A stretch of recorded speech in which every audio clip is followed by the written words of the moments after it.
સુરતમાં આપઘાતના વધી રહેલા બનાવો વચ્ચે કોલેજિયન યુવતી આપઘાત કરી લેતા ચકચાર મચી ગઈ છે તો અભ્યાસમાં એટીકેટી આવતા હતાશ રહેતી યુવતી આપઘાત કર્યું હોય જો કે મોતનું સાચું કારણ હજુ સામે આવ્યું નથી। સુરતમાં રોજે રોજ આપઘાતની ઘટનાઓ સામે આવે છે ત્યારે સુરતના રાંદેર વિસ્તારમાં રહેતા પરિવારની 20 વર્ષીય કોલેજિયન યુવતી આપઘાત કરતા પરિવારજનો પર આભ તૂટી પડ્યું હતું। રાંદેર વિસ્તારમાં રહેતી અને બીકોમના છેલ્લા વર્ષમાં અભ્યાસ કરતી નિકિતા પરમારને એટીકેટી આવી હતી જેથી તે થોડા સમયથી હતાશ રહેતી હતી જો કે અચાનક જ યુવતીએ પોતાના ઘરે આપઘાત કરી લેતા ચકચાર મચી ગઈ હતી તો યુવતીએ કયા કારણસર આપઘાત કર્યું તે જાણી શકાયું નથી। હાલ તો પોલીસે લાશનો કબજો લઈ પીએમ અર્થે ખસેડી વધુ તપાસ હાથ ધરી છે। મારું નામ દીપેશ પરમાર છે। સર તમે આજે હમણાં કઈ જગ્યા ઉપર છો? કોઈ સુરતની કઈ હોસ્પિટલ?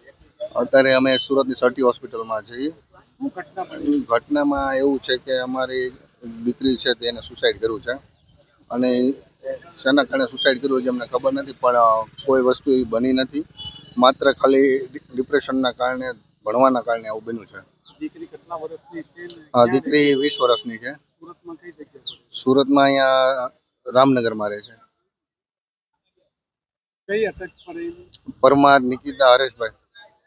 આ પૂરી ઘટના કેટલા વાગે બની? કાલે 4 થી 5 વાગ્યાના સમયગાળામાં। પછી સુરત સિવિલ હોસ્પિટલ ક્યારે? કાલે સાંજે 7 વાગે। દીકરીના લગ્ન થઈ ગયા? ના, અપરણિત છે। કઈ જગ્યા પર ભણે? ભાવનગર ભણે છે। સુરતમાં ક્યાં રહે? સુરતમાં રામદેવનગર। અહીંયા સુરતમાં એવો સુરતમાં રહે છે। છેલ્લા 8 દિવસથી એના મમ્મી પપ્પા સાથે રહેવા આવી હતી।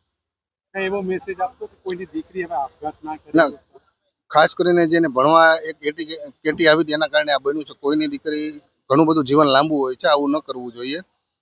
ભણતર માટે તો ઘણો બધો સમય હોય છે।